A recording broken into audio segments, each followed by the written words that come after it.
हमारे व्यस्त जीवन में ईश्वर की आवाज़ पूरे ब्रह्मांड में यानी पूरे सौर परिवार में सूरज केंद्र है। सूरज ऊर्जा और शक्ति का स्रोत है।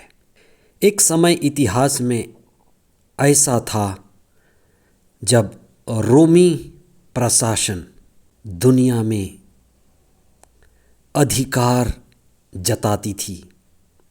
उनका प्रशासन सारे विश्व में फैल रहा था। इसलिए कहा जाता था सभी रास्ते रोम की ओर जाते हैं। उन्होंने कई देशों को अपना कॉलोनी बनाया था। इसलिए रोम का प्रशासन स्रोत माना जाता था। आज हम इस पर विशेष चिंतन करें कि किस तरह से ईश्वर सारी ऊर्जा, जीवन, सत्य, आत्मा और प्रेम का स्रोत है। 40 का चौथा सप्ताह 1 अप्रैल 2025 मंगलवार। भारत में बहने वाली सभी नदियां सागर की ओर जाती हैं, सागर की ओर बहती हैं। सभी नदियों का समुंदर की ओर गति करना, बहना हमें ये बताता है कि ये स्रोत से निकलती हैं। गंगोत्री से गंगा, यमुनोत्री से यमुना और उसी हिमालय के कई सारी तराइयों से नदियों का स्रोत और उद्गम निकलता है और सारी नदियां बहती हुई सागर में जा मिलती हैं। आज के पहले पाठ में नबी एजेकियल का एक दिव्य दृश्य, जहाँ पर एक जल का स्रोत है और ये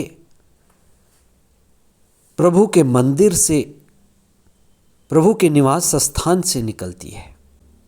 यह हमें प्रदर्शित करती है कि ईश्वर ही स्रोत है, ईश्वर ही उद्गम है। इसलिए धर्मशास्त्र में ईश्वर को अल्फा और ओमेगा, आदि और अंत, प्रारंभ और अंतिम कहा जाता है। ईसा जो ईश्वर के पुत्र थे, ईश्वर के पास से आए थे, वे पिता के जैसे ही स्रोत थे और जो पिता कर सकता था वह भी करते थे। इसलिए ईसा इस दुनिया में इसलिए आए कि हम सभी को जगा सके, हमें पिता की ओर अभिमुख कर सके, हमें पिता रूपी स्रोत से जोड़ सके। इसलिए ईसा की सारी शिक्षा स्रोत के बारे में थी, ईश्वर के राज्य के बारे में, पूर्णता के जीवन के बारे में, पूर्णता के आनंद के बारे में, आत्म चेतना और आत्मबोध के बारे में, जो आत्मा का फल है। इसलिए एजेकियल नबी जो जलधारा देखता है, उसमें पाई जाने वाली जीव जंतु, मछलियाँ उत्तम और श्रेष्ठ हैं। नदियों के किनारे लगाए गए पेड़, उनके फल, उन पर लगी हुई पत्तियाँ, शाखाएं, सब मनुष्य के लाभ के लिए, हित के लिए हैं। यह एक प्रतीक है कि जो ईश्वर से जुड़ा है वह पूर्णता के जीवन का, पूर्णता के आनंद का और परिपूर्णता का अनुभव करता है।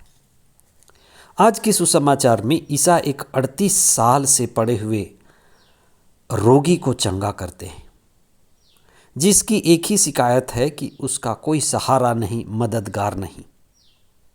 ईसा ने उस रोगी को कहा कि तुम अपना खाट उठाओ और चलो फिरो। ईसा उस रोगी को संदेश देना चाहते थे कि आत्मविश्वास जगाओ, ईश्वर तुम्हारे साथ है। और ईसा ने उस व्यक्ति को चंगा करके यह प्रमाणित किया कि ईश्वर का राज्य उसके नज़दीक है, ईश्वर कार्य कर रहा है और ईसा एक माध्यम थे।